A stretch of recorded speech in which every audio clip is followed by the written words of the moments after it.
Good afternoon. Very happy to be back. It's really great to see you in the second hangout of our 4 hangout series. This is to remind you that Marry in a Week is running a series of 4 hangouts.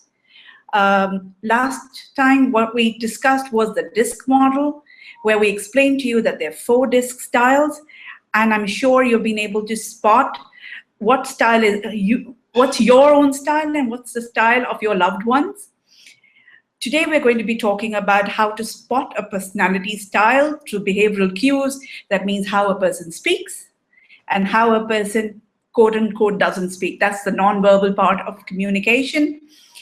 The next time when we'll be meeting, we'll be talking about personality style flexing. That will be hangout number 3. And the 4th hangout would be becoming the best you. That's how can you use and extract the best from your personality style. I would like to thank all of you who have shared their own personal example, their stories. I will be sharing some of them today and in the next sessions that we will have. To do a very quick recap, last time what we talked about, the fact is that we are all different.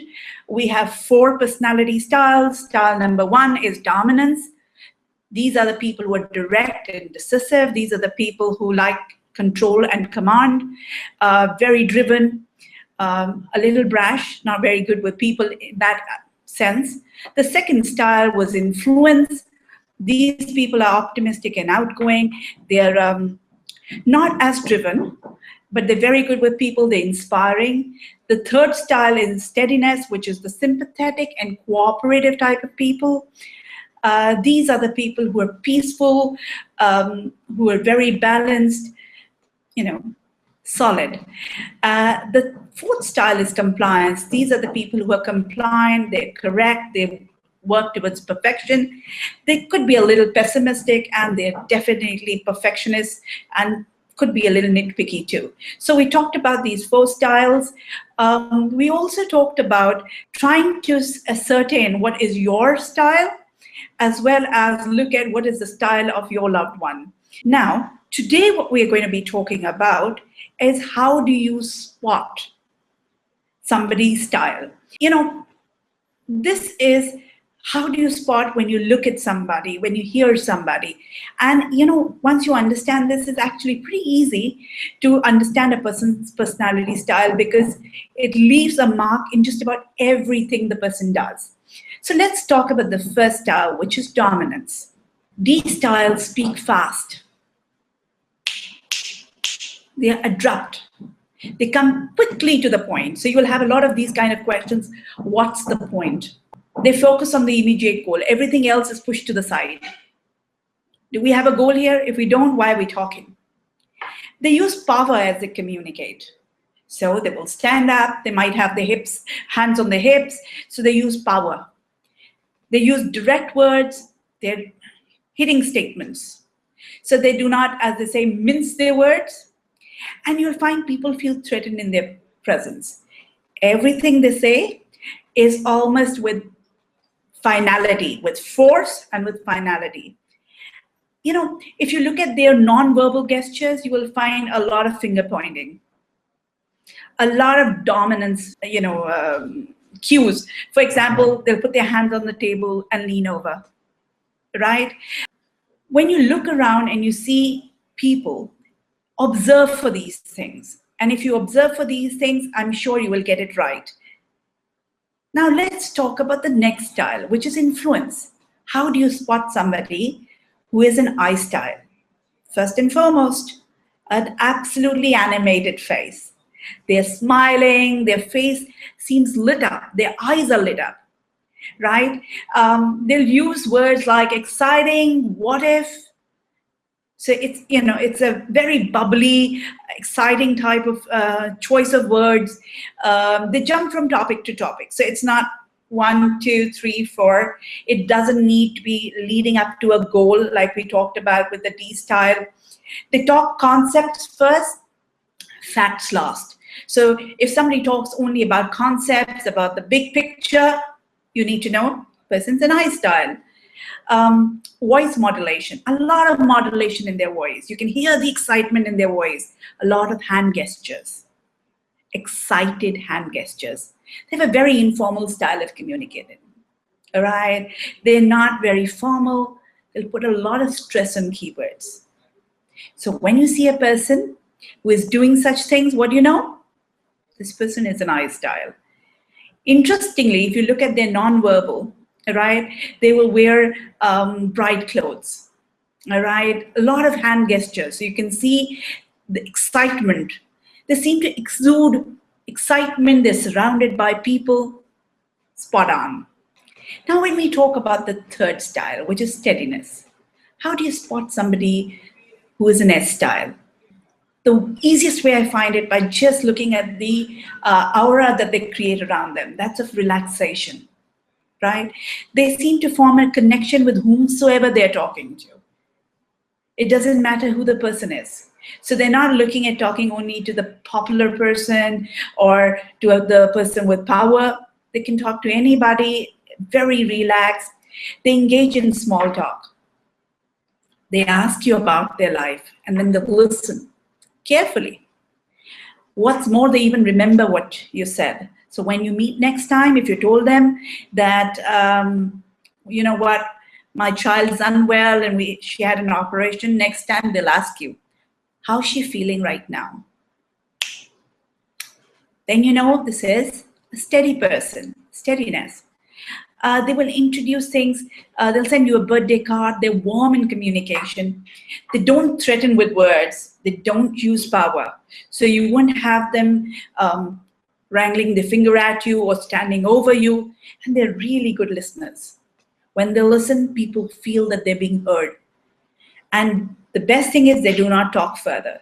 So you have a lot of people coming to them, talking to them, confiding in them. The fourth style is compliance. How do you spot somebody who's compliant? They shy away from making big claims. So it's not always, you never do this. They're highly measured and precise in what they say and how they say it. They are a little reclusive. They like to stay away from people. They seek more than the usual amount of physical space. They're extremely formal. So they don't get casual very easily unless they know you very well. They're formally dressed. They communicate very slowly and are very careful about the words they use, right? So if you see a person doing this, you need to start thinking about maybe this person is compliance, C style. You'll also notice that their body language is measured. Their speech is on the slower end, very measured, very precise. So they're not going to use big claims, big talk. So they're going to be detail oriented, right? Now, with that, I've explained to you some cues that can help you figure out if a person is D style, I style, S style, and C style.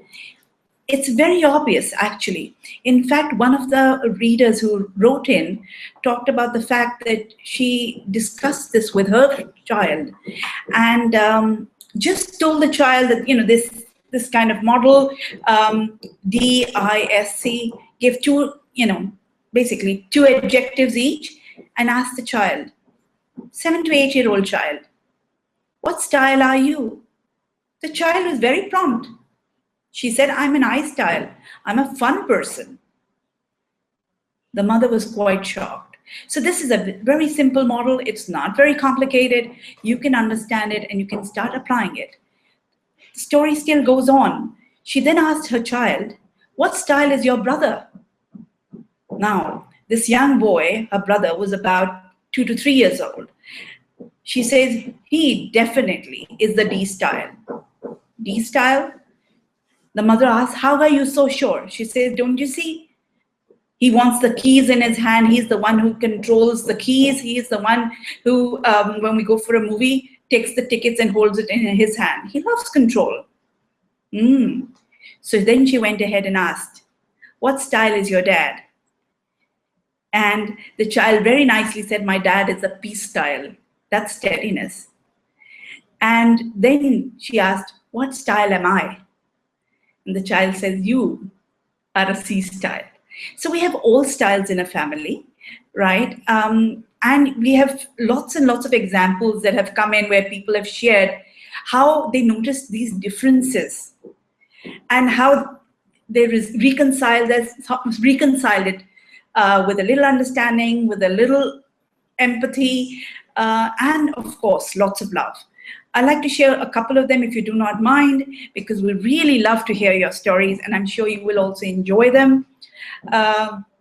This is a young couple, boyfriend and girlfriend. They are in a hostel, right?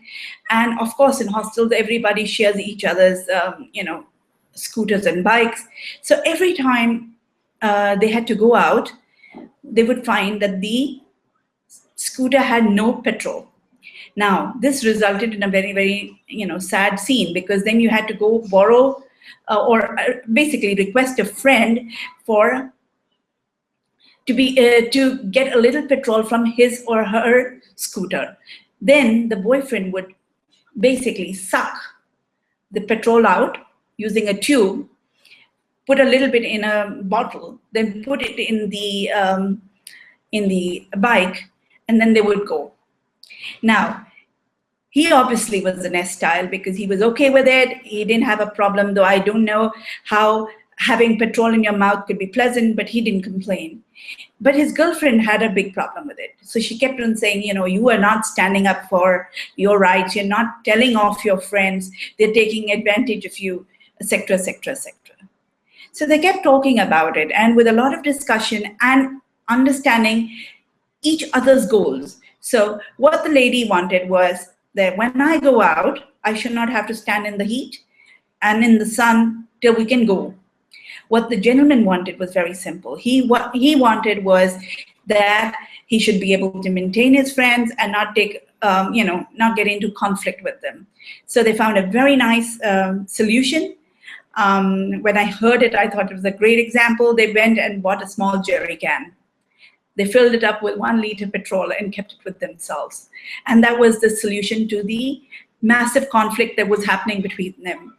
The reason I'm sharing this with you is because I thought it was a very, very good example of if we can understand each other's goals, what are we really wanting? We can then find solutions that may not be the first solution, right? Because this lady very nicely says that her first solution was tell off your friends. Do not give your, your scooter to people who do not appreciate that they need to fill the petrol, right? The gentleman's first solution is just keep quiet, and every time go to that rigmarole. And I think this solution that they then, when they shared and came up with, was a much more superior solution. With that, I would like to end this video, this hangout.